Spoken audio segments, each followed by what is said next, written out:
Hi friends, இன்றைக்கி Monday காலையிலேயே இட்லி ஊற்றி வச்சாச்சு.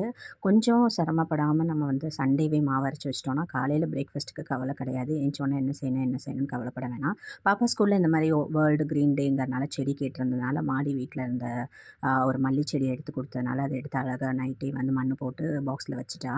ஸோ நான் இட்லிக்கு ஊற்றின மாவு போக மீதி உள்ளதை எடுத்து பாக்ஸில் வச்சு ஃப்ரிட்ஜில் வச்சிடலான்ட்டு எடுத்து ரெடி பண்ணிட்டேன்.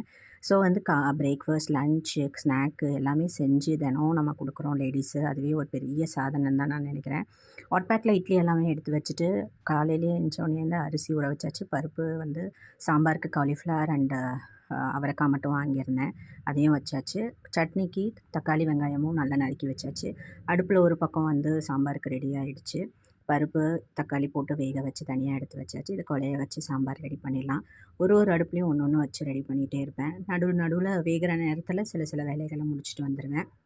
ஸோ சாம்பார் வேகிற நேரத்தில் அப்படியே குளிச்சுட்டு வந்துடலான்ட்டு அது ரெடி பண்ணி அப்புறம் சாதம் வெந்ததுக்கப்புறம் அதையும் எடுத்து ஹாட் பேக்ஸில் போட்டாச்சு. ஸோ நைட்டே எல்லாமே நம்ம அடுத்த நாள் பிரேக்ஃபாஸ்ட் என்ன, ஸ்நாக் என்ன, லன்ச் என்னன்னு பிளான் பண்ணி வச்சுக்கிட்டோன்னா ஈஸியாக இருக்கும். ஒன்று செஞ்சோன்னா ஒன்று விட்டுருவோம். நான் இட்லிக்கு மாவு அரைச்சி வச்சாச்சு. ஆனால் பொரியல் என்ன செய்கிறதுன்னு பிளான் பண்ணாமல் விட்டதுனால இன்றைக்கி பொரியல் செய்ய முடியல. ஸோ பூஜையும் முடிச்சுட்டு பாப்பாவுக்கு எல்லாமே பேக் பண்ணிட்டேன்.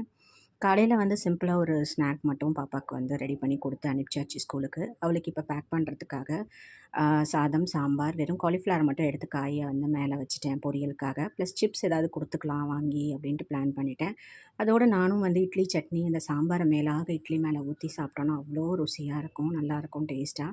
அதனால தான் சாம்பார் செஞ்சு முடிச்சுட்டு சாப்பிட்லான்ட்டு வெயிட் பண்ணிகிட்டு இருந்தேன்.